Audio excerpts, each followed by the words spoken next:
ചേട്ടാ ഒരു ഓട്ടം അത്യാവശ്യം. ആരടെ നിന്റെ ഓട്ടോ? എന്നിട്ട് പൈസ കണക്ക് പറയാല്ലേ? ഞാനൊന്നും വേറെ ആരും വിളിച്ചിട്ട് പോടാ. ചേട്ടാ അങ്ങനെ പറയില്ല ചേട്ടാ, വിളിച്ചിട്ട് ആരും കിട്ടുന്നില്ല. എനിക്ക് ചേട്ടൻ നെഞ്ചുവേദന ആയിട്ടിരിക്കുക, ഹോസ്പിറ്റലിൽ കൊണ്ടുപോകണം. ചേട്ടാ ഒന്ന് പറഞ്ഞു ചേട്ടാ.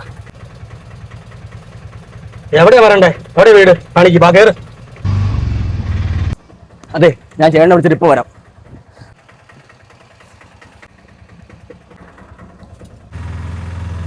മോനെ സ്പീഡിൽ പോണേ.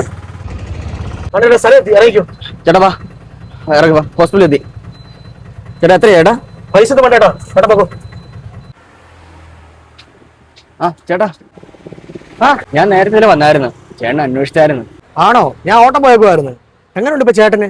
ചേട്ടച്ചാർക്ക് കുഴപ്പമില്ല, ചേട്ടൻ കറക്റ്റ് സമയത്താ വന്നത്. ചേട്ടൻ വണ്ടിക്കൂലി എത്രയായി? ഇതിന് പൈസ ഒന്നും വേണ്ടെന്നേ. എന്തായാലും എനിക്ക് കറക്റ്റ് സമയത്ത് ഹോസ്പിറ്റലിൽ എത്തിക്കാൻ പറ്റിയല്ലോ. ചേട്ടാ നേരത്തെ ഓട്ടം പിടിച്ചപ്പോഴേ കുറച്ച് ടെൻഷനായിരുന്നു, ഒന്ന് മനസ്സിൽ വെക്കില്ല കേട്ടോ. അത് സാരമില്ല മച്ചാനെ, എൻ്റെ ഭാഗത്തുകൊണ്ട് തെറ്റ്. ഞാനും അത്ര ഓക്കെ അല്ലായിരുന്നു. എന്തായാലും കുഴപ്പമില്ല, മച്ചാൻ വന്നല്ലോ, പൈസ ഒന്നും വേണ്ട. ശരി ചേട്ടാ, കാണാം. എന്നാ ചേട്ടൻ്റെ പേര്? വിഷ്ണു മോഹൻ.